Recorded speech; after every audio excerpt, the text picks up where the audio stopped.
We are now past spring solstice and the new moon and all of that energy coming out here. So now we're in, I guess, Aries season, which means it's season for lots of energy and heat as we prepare to warm up.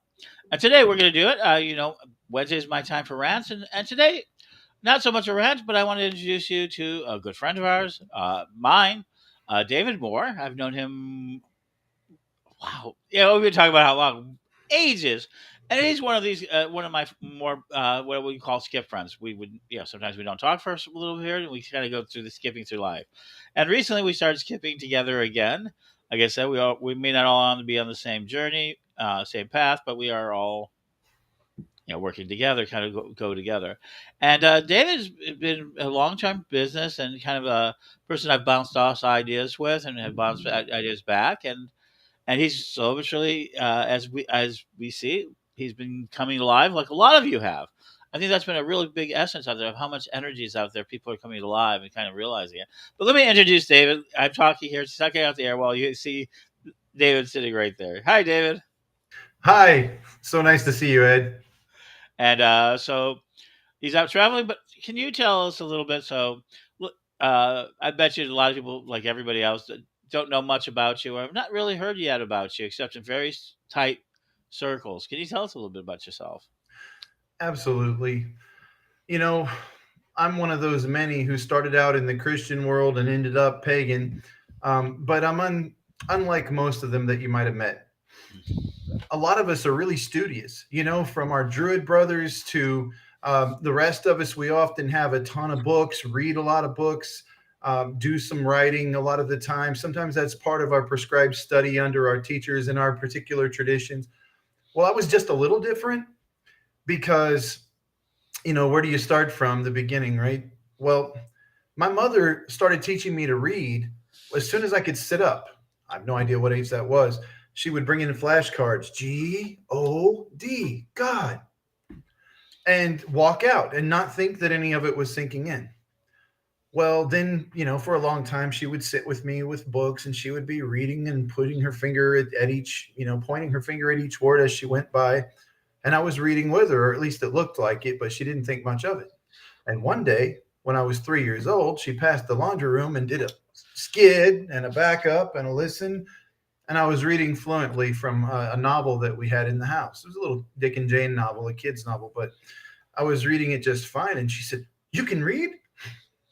Well, she'd been working on that a long time, and I'd been silently reading along with her for a long time, but she was surprised. So that's a little early, and the speech came to me a little bit early too, because I remember one time I was 9 months old, and she had me on her hip leaving her friend Joanne's house, and Joanne had a 9 month old as well, and she says, "David, be polite. Say thank you for your hospitality." And I said, "Thank you for your hospitality." And her girlfriend had a great sense of humor. Joanne says, "Can you say goo goo gaga?" to her child. And it's an adorable story. I remember some parts of it actually directly, but then I heard the story a lot of times from my mother, who thought it was hilarious. So besides language coming early, reading came early, and that means that my studies started a long time ago. When I was 5 years old, I joined a ministry school. And I was studying the topic of religion. I was studying the Bible primarily, but I was studying related archaeology. I was looking at comparative religions and doing what most people don't do unless they go to a seminary when I was a little kid. By the time I got to kindergarten, I'd already joined a ministry school and I was preparing talks and giving them with assistants. And when I was 6, I was doing it by myself. So I'm not bragging. I'm just saying, because my mother did that and because I got a little bit of an early start on it, that means that I ended up putting in, before converting to paganism, I ended up putting in about 40,000 hours of study on Bible related and religion related topics. That's different from what most of our brothers and sisters can say they went through, although there's a few out there like me with an interesting early background. But, you know, what that did was deeply ingrained in me study habits that are maybe unusually intense. I didn't have much of a childhood otherwise. That's the drawback. But when I turned to paganism with all those habits intact. And like you, I'm an avid consumer of information to this day. Maybe not as much as when I was a little younger, because now I don't retain it as well. But that's been a big, huge influence on me. That's why I never completely fit into any particular mold. And I would try out one tradition, and there would always be some differences or some questions I asked that maybe I shouldn't have asked. And I was the oddball, the square peg. I was in four different traditions. I was the square peg and ended up going my own way. So I'm independent, religiously speaking, and not affiliated with any particular tradition any longer. And I'm still a student, and I figured some things out, and I'm still, at least I hope I did, and I'm still working on that. Mm-hmm. But Well, it's exciting to share it. So I teach a very generic witchcraft course online privately in a mhm. private group, and that's the most active I've been for some time now, other than privately, like a little hermit. I travel around and Right. work as an electrician and privately do my own ritual, but I haven't done group ritual in Well, years. yeah. And then I think that's true of a lot of it. So, hi, Becky. Becky Kitchen says, hi, David. John says, hello. Well, we always like people to do it. If you have any questions, you can put them in the chat room and we'll see if we can get to them. And if you are, you're probably across any number of our social platforms. So, if you're on YouTube, you'll be at Pagan World TV, which we're trying to develop, of course, the Heart Magic TV. So, I got into trouble one year. This is kind of a high semester. I got in trouble a long time ago. So we had it actually one of the most intense period of times that we've spent together was in 2012, and that was at Griffin's Nest. Oh, you mean when we were naked in a hot tub talking? Yeah, we were all taking that topic. So this is one of those moments in paganism. People go, "What do you mean? What are you talking about?" I got in so much trouble. So I was traveling and I was doing reviews. And one of my reviews was about this really comfortable, like this super. If you ever get to go to Griffin's Nest, and you should, I don't care what else you get there, you have to rent out the entire hot tub. It is like one of the greatest effects, if you especially because it's huge. It's a whole swimming pool. We got some of the sections there. So if you ever go to Griffin's Nest, you've got to rent that extra space. And we were all sitting around, and I wrote an article about just how strange it was, and also how comfortable it was being inside of this sort of idea of being in a pagan world where it was after dark, it was after hours, and everything else. So it was adult appropriate, but it did seem very for a lot of people that takes them back to that in this world of being pagan or being in talking that you could actually have real conversations, non-sexual conversations, while sitting around in a hot tub. Oh, yeah. And that was, I always remember that because became a very vivid night for me to sit back and relax, and that was something. And in that, we learned something about each other. One of the things is that we often talk about priesthood and priests and things like that, but you've really pursued much more of being a coach, of talking with people, helping people with their business, you know, and understanding the pagan mind, not necessarily like prayers and rituals, like you said, but you have a really good understanding of how to motivate them to try to take care of their businesses, how to take care of some of their life aspects. Can you talk to that sort of coaching side that you bring to, which I think is fascinating that you bring to the pagan world? Okay. Um, well, you know, first of all, my personal philosophy includes everyone in the world being part of my family. I do see everyone that I meet as part of my family. I'm not exclusive about it, like if I were a Mason, those are my brothers, or I'm pagan, so those are my brothers and sisters. They are, and there's a different flavor to that Mhm. brotherhood and sisterhood that we have. But I do feel that kinship with everyone. So it's super special to be able to work with that flavor of brotherhood and sisterhood and help pagans with their businesses, but I don't have as much experience with that as I do in the secular world, helping people with their small businesses. But to speak about a little bit about it, I've had entrepreneurs such as one particular real estate mogul who owned one third of all of the rental properties right here where I'm visiting in Macon, Georgia, right now. And he passed away sadly, but before he did, for about 2 years, he took me under his wing and he taught me all the little nuances of how he made himself that wealthy and how he managed to accumulate that many properties. And that helps so much. And I think it pays to be respectful and loving toward other people and to be a good listener. When they're speaking, I'm listening and I'm soaking it up. And I think that's why they want to speak some more. And if you can inspire people to teach you, then there's so much to be absorbed and so much to be turned around and shared with others. This is what happens in our lifetime, isn't it? All the time. We always meet teachers and students, and some of them are both teachers and students for us. Well, I've met a lot of them, it just happens, and I've owned a few small businesses of my own. They were intended to be temporary ventures from the beginning. I'll give you a quick example how I just, grab an opportunity when it comes and do what I'm supposed to do. This city flooded in 1996. And when I say flooded, I mean entire businesses, their rooftop, way underwater. It's a valley, it's sort of a dip, and it filled up. So when the waters receded, lots of businesses needed repair. And even though my family trade was electrical work, you see, it takes high fees, a long time of an application process and approval, taking a test, more fees, and finally approval after your scores are presented, and then you get a license to work for yourself. Well, I walked in and got a paint contracting license, and I did it for $42 instantly the day I walked in, got insurance the exact same day that I called an insurance agency and was licensed and insured as a contractor to paint. I picked up a quick couple of commercial contracts because the market was so saturated. The people who were normally pretty busy were stretched so thin they couldn't get painters. I hired a few friends who didn't have a lot of work right then that were coveners or very close to our coven who were pagan. And we went to work and we painted this place together and we got along fantastic. And we gave a good example for our community to the clients who remarked several times how well we worked together, how great a job we were doing. And one guy who had been a paint contractor before he became their construction manager of this one company said to me, I was a paint contractor in New Orleans for 30 years. You're the best painter I've ever seen. And not right then, I thanked him, but shortly afterward, I happened to mention that my staff and I were pagan, and it kind of took him aback a little bit and made him think.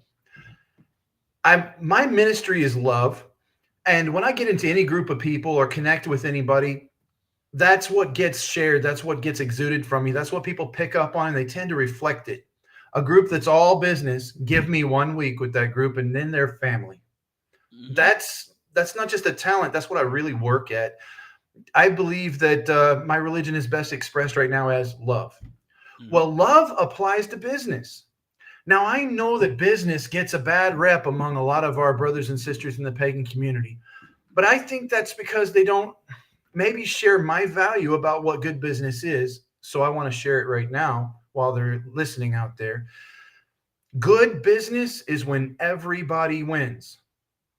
If you think successful business means someone stepped on someone else, then the negative stereotypes have carried you away from the truth. Good business is when everybody wins. Everybody. The supply chain, the end user, the supplier, Hmm. the everyone wins. I guess that's really hard for people right now because they're seeing these big companies who are making record profits, trying to force issues. But at the same time, you're seeing a lot of people start their own businesses. You're seeing a lot of people walking away from this sort of structure. So there's that tension between the everyday life that we see and we've kind of believe in the life that you can have. Because one of the things I do know, you talk to people about side hustles. You're not a single revenue person. Right. Uh, and I know you've talked to a lot of people, and I've always said, you need to get a little, you don't depend on one thing for an income. And I think our community really can do a lot more of that. So in April, Dave is going to be leading one of the shows I've been looking for a while. It's Pagan Business show. It's going to be a Sunday show, but we're going to talk. We'll film it during the week and everything else, but it'll be talking about business from a pagan point of view. I think that we're ready for that conversation. I think we need to have that conversation amongst the many conversations we're going to have in pagan world. Uh, That's so true. And I love to teach with examples. It worked for Jesus, so why not for us, right? mhm. So here's an example. There are 9 depressed, low vibrational people in a room, and a person who's feeling really peppy and good walks into the room. A combination of things might happen, but there's two extremes we can study. Either Mhm. the one person is brought down by the crowd of negative vibrational people, depressed people, or the one person manages to cheer up 9 people. And I want us to remember how powerful we are. So even in a world where 9 out of 10 businesses were cutthroat and thirsty for blood, We don't have to become cutthroat and thirsty for blood because the other nine around us are. We can be the person who cheers up the whole room. We can be the person who helps force them to meet our terms of good business in order to compete with us. We don't have to match the standard. We can set the standard. So I don't believe that that percentage of businesses are that way. I find a lot of really kind-hearted, passionate about their business people who are in business for themselves. But I am speaking from my perspective. I'm familiar with small businesses. I'm not a large corporate type person. I can't speak for them.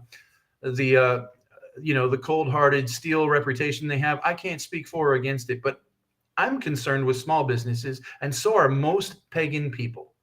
If they have a business, it's probably not a huge one. How many huge corporate moguls do we count along among our membership? I mean, in our community. I haven't met one yet, and I'm sure there's one or two, but they're rare. They So are for rare. I most of actually us, right? they're and they're very very hidden. Um, True, true. Actually, the gentleman who owned the alley, Mark Thomas, was one, and he didn't let people know because of the fact that there is such a disparity or divide in the income that it's actually hard for the wealthy to actually be a part of our pagan community because of the extreme poverty or the extreme demands at the other end. Yeah. I've seen this actually over and over again. Well, we know how wealth is divided in our world, and so the majority are always going to be the ones that don't feel that they have wealth. And you might define that different ways, but you get the point. When we're looking at the curve, that you're going to find a vast majority are not the top 1 or 2% that own almost everything. So Oh, sure. some of them are going to be jealous or resentful of that fact. Some of them are going to feel Mhm. like something's owed them. Everybody has a right to their feelings, and I won't speak one way or the other about how they feel about that. I'm sure they have their reasons. All I want to bring to the table is a positive attitude that I hope will radiate out to others and improve business.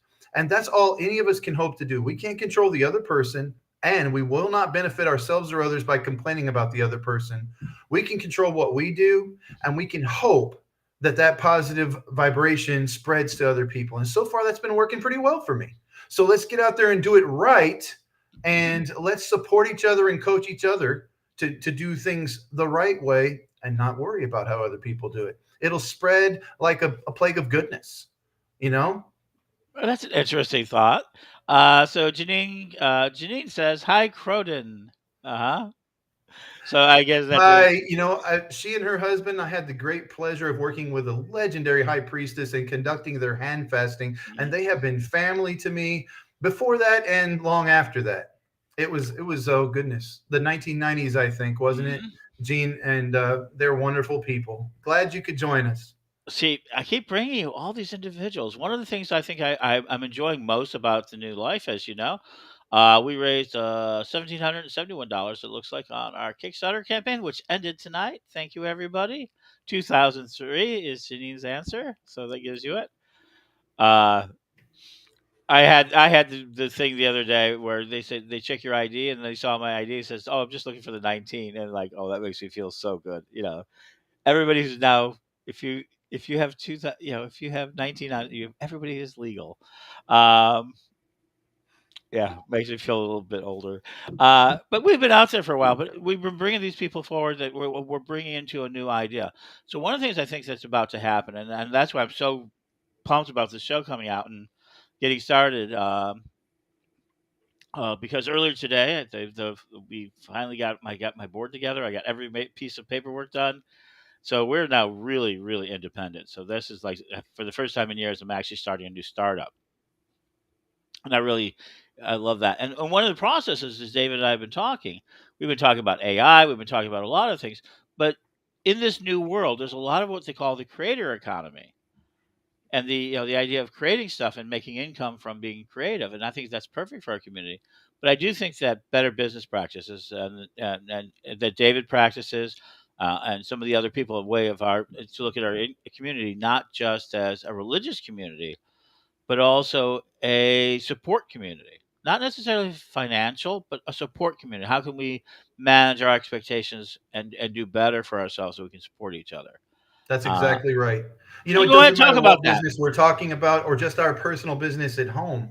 The way we conduct ourselves If it sets a bad example for the whole community, then we're dragging everyone down with our actions. And if it sets a good example, then we're raising everyone up. We need to be highly ethical people.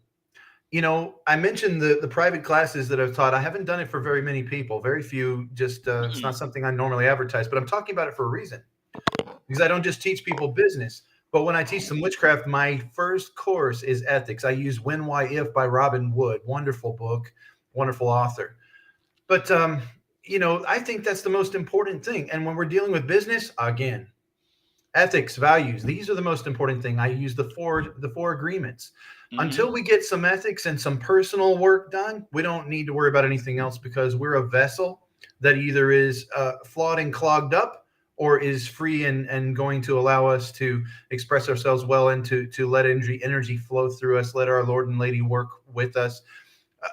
Falsehood, doubt, fear, these things cause lots of blockage. Everybody who's been working with energy for a while knows that.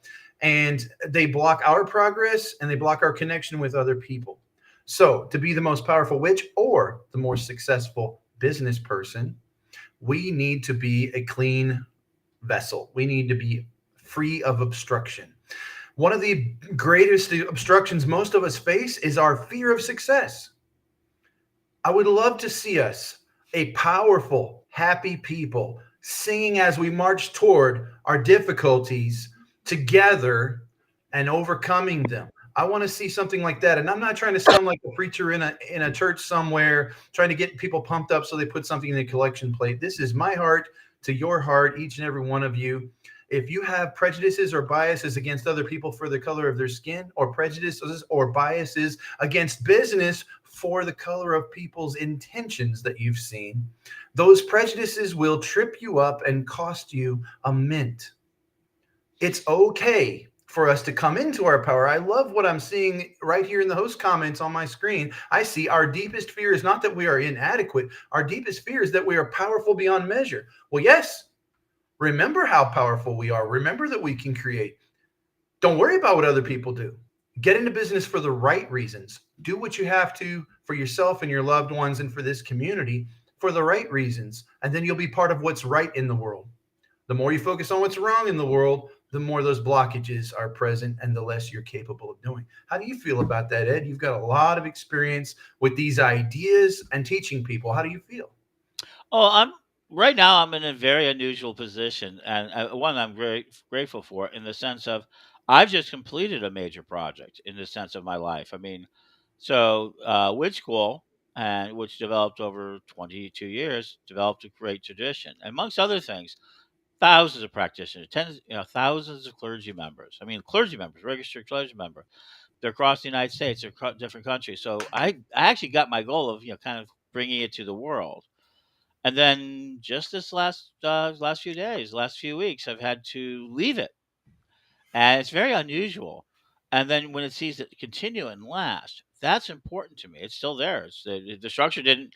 I didn't even ripple on. I didn't even have a ripple effect. I mean, that's that sort of thing. My departure from it allowed me to do that, and also for the CNC, I'm still on the board of directors. But for all practical purposes, every church officer that's out there, every person that's part of that, who's built it, and we're talking thousands of people, have all come from the system that I was able to create. Process was a important part, and I'm not a process person. If anyone knows me, I'm chaos. I am chaos contained in a body. The world changes around me all the time, and now I'm getting to do this next project. I get to be CEO again, and the Peg World project, and that is really about business. It's more about business than people realize. It's the first time I'm actually believing that we have to build an economy. And then when I started looking for that in the last couple of months, I've been looking for people who can help. David has really come out to the forefront. The idea that the world is changing, because I think we need to talk about economy. I'm going to talk about elder care. We're going to talk about other things. We have lots of ritual. We have everything. We're there. We're 168 hours a week. I have to fill the airspace. 168 hours a week is my biggest challenge now, and I It's a lot. Uh, well, thank you, Samantha, that you love learning from Witchell. A lot of people do, and it's a great system. Um, and it was not by I'm not an educator by any measure. I mean, by any sort of thing. So it's possible for you to start a project that you have like no idea how to do it, and if you're good, I just saw something. There we go. Witch starter campaign is over. That's been running. We raised our money, so there we go for new microphones. People ask me how do we do it, things like that. So we're gonna give out the swag bags. We have some really great swag bags. So there's some new vendors, some new sponsors. Um, but yeah, we're gonna be doing, I think, a lot more of that energy towards developing it. I'm really grateful for having David here, um, uh, along with this project. Oh, good. Yeah, plan buy books. We have more. We have the omnibus out. So a lot of that. But the other side of it is now, I think people don't realize, and I'm really hoping to bring the thing I want to bring to the table. Wow, I've been rambling. Is the idea that I tell me what you want to do. What is it that you want to do? Just tell me what it is, and Me I or anybody? You, it could be you. I could use you as a demonstration, but I think Pagan Businesses, the show, is part of that idea of helping develop more of these services, more of that ideology, more of that ministry of love, and I can help connect you. I can tell you the steps to get there in the AI world. Uh, Marvelous. I need some guidance on that. I've been working on it the past few days for the first time ever and brand new at it, and I'm a little confused, but I'm working on learning. Guess what? The experts in the world were thrown off their game. Everybody, this is one of those I think is a really spectacular moment. Everyone, and I got a good time. Everyone was taken off the game. Nobody expected in November when they opened Chat 3.0, Chat GPT 3.0, that it was going to be so good. And the app API they built so well. The engineers built so well, so much better than they thought. It basically advanced the world technologically 5 years. Oh, People are it's still. incredible. I really didn't see any value in it until, what I told you happened. I have a couple of friends who have that Mhm. software and they're having a contest. They're each starting with a small budget to work with, and they're going to see in a certain period of time who makes more money just by following AI directions to do it with the resources they have available and the skill sets they have available. It sounds like a fun project for their family, and they can only win by participating in this little game. Oh, sure, they learn a lot. I mean, if they lose their money, they've learned a lot how it all works, and that's what people are going to need to do. We're going to need to adapt to this new world, and I think that it is. So let's go ahead and talk a little bit more. You talk about love and ministry, and business is a form of love. I agree with that to a large degree. I think it's a social contract with people, in the sense of that if you do a good job and everybody does a great job, everybody wins and benefits. And you see that even the biggest corporations started because at one point, at one time, I mean, as much as we hate they hate Jeff Bezos, I do know for a fact he started in a garage, selling books. And 'cause I actually knew somebody who sold him books when he was in a garage. You know, he figured out a process. I think that's something people don't understand. There's lots. We teach it all the time in magic that there's a process to carry out to get your will to affect the world. So, how far does that extend to? That's what I really want to test next. Hmm? And Yeah. And it's exciting. I think sometimes, my brother, your speaking style makes people think that you might be of average intelligence and they couldn't be more wrong. The people of the highest intelligence, like yourself, constantly ask questions. They don't ask questions because they're lost, they ask questions because they are keeping their mind in learning mode. As soon as you think you know XYZ about a subject, your brain stops computing, processing, figuring things out, and looking for answers. It closes the file on that subject and it's done. So your learning process is over.